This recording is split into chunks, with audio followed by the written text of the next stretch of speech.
Good evening. Salisbury is at the centre of a counter-terrorism investigation tonight as a former Russian spy and his daughter fight for their lives in hospital there.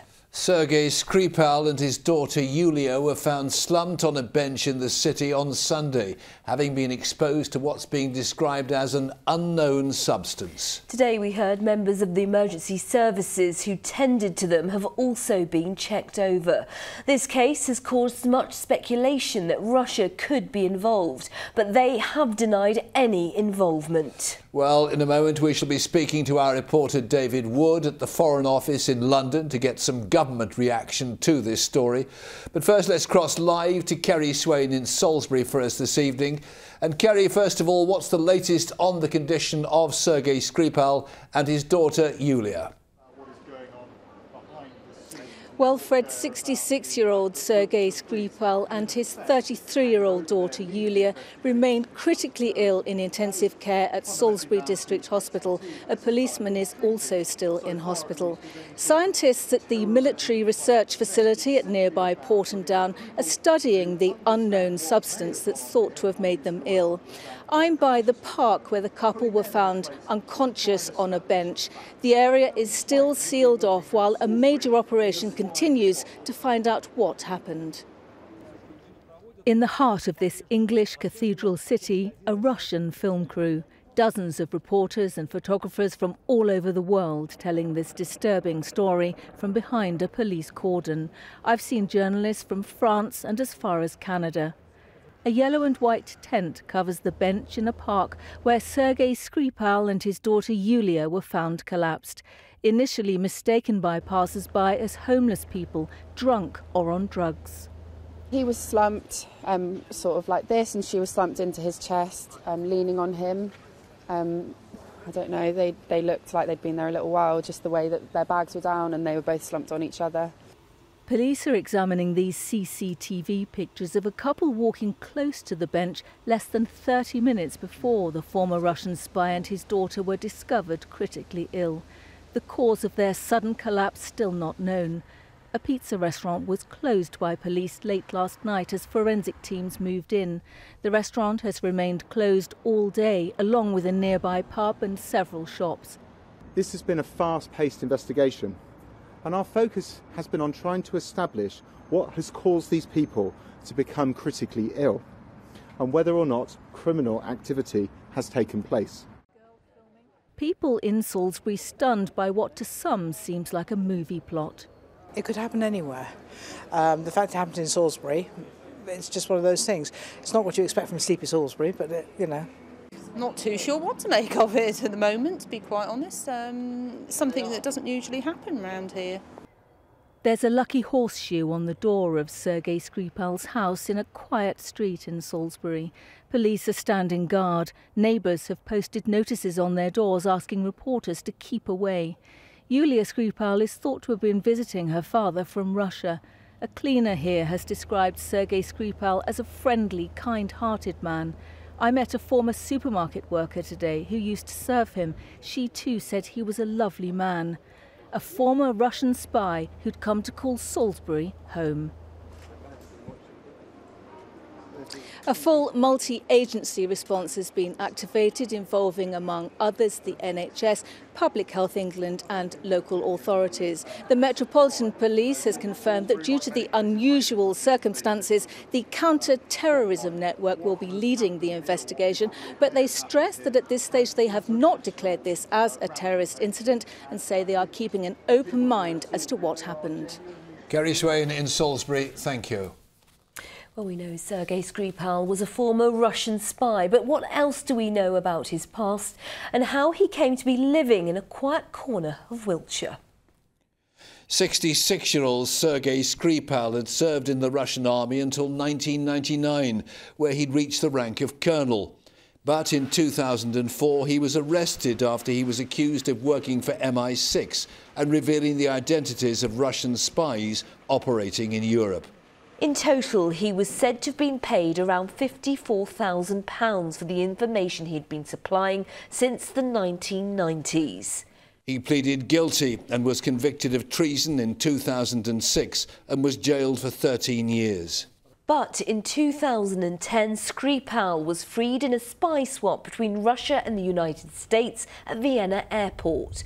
From there, he was flown to RAF Bryce Norton in Oxfordshire. He was then debriefed and was granted refuge in the UK and was able to start his new life in Salisbury. The mystery surrounding this latest incident has been compared to the death of Alexander Litvinenko. The 43-year-old Russian died in November 2006, 3 weeks after he drank tea at a London hotel, which was laced with a radioactive substance. Litvinenko had been an officer with the Federal Security Service, but he fled to Britain. A public inquiry in 2016 concluded that the killing of Mr. Litvinenko, who was an outspoken critic of Vladimir Putin, had probably been carried out with the approval of the Russian president. However, Russia has repeatedly denied any responsibility in Litvinenko's death. In 2008, Russian oligarch Boris Berezovsky was found dead after an apparent heart attack at his home at Sunninghill near Ascot. A coroner ruled an open verdict on his death, but US intelligence officials said they suspect he too had been assassinated. Neighbours have described Sergei Skripal as a quiet man, and he was said to be enjoying a peaceful retirement. But tonight he's at the centre of a huge counter-terrorism investigation. Well, we're joined now by Dr. Paul Flenley, an expert in Russian foreign policy from Portsmouth University. Dr. Flenley, we don't know exactly what has happened yet, and Russia deny any involvement, but it's not surprising there is speculation because they do have a long tradition of eliminating people like this. Yes, that's true. If you go back even to the Soviet period, there's a tradition of eliminating opponents, particularly using poison.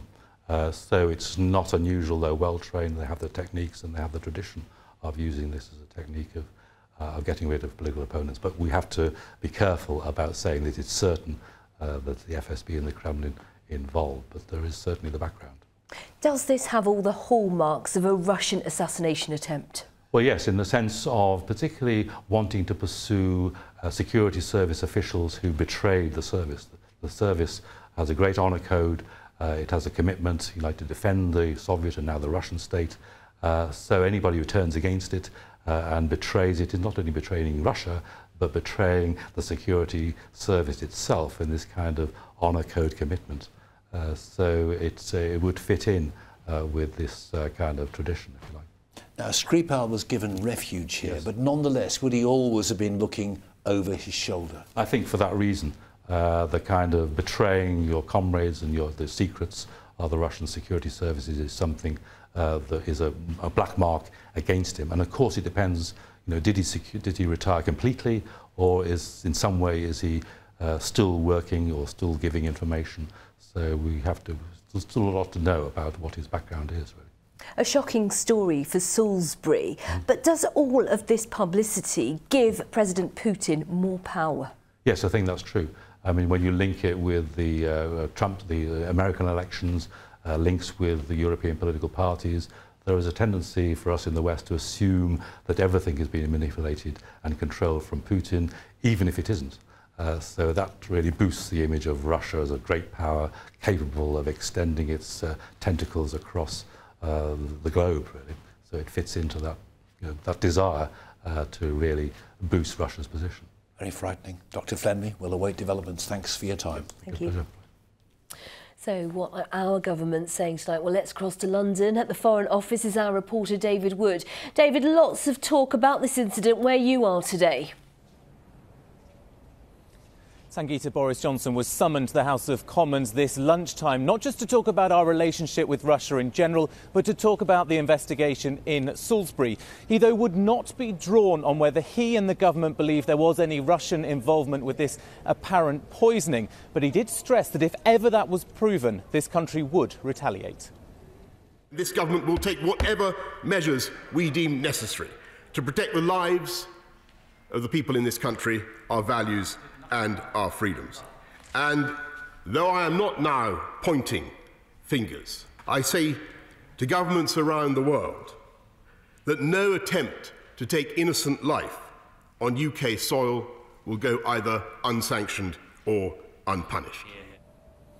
After that statement, I caught up with the Salisbury MP. He first of all praised the emergency service workers, particularly those who themselves have needed hospital treatment after their involvement in this investigation, but stressed it is too early to jump to any conclusions. We need action, but we need action to deal with the individuals who dealt with it. And we do operate within the framework of the rule of law. And that means that we need to find that person, we need to bring him to justice, or her to justice, and deal with the facts as they evolve. That said, though, a number of MPs in the House of Commons believe Russia was involved in this apparent poisoning. Tonight, Russia has described those accusations as wild and stressed it hasn't been involved. But tonight, really, the government has a very fine diplomatic line to toe. On one hand, not wanting to offend Russia in case it's proven that there is no Russian involvement in this apparent poisoning. But also, it needs to show that it will be firm and stand up for this country if it is eventually proven that Russia and Moscow was involved. David, thank you.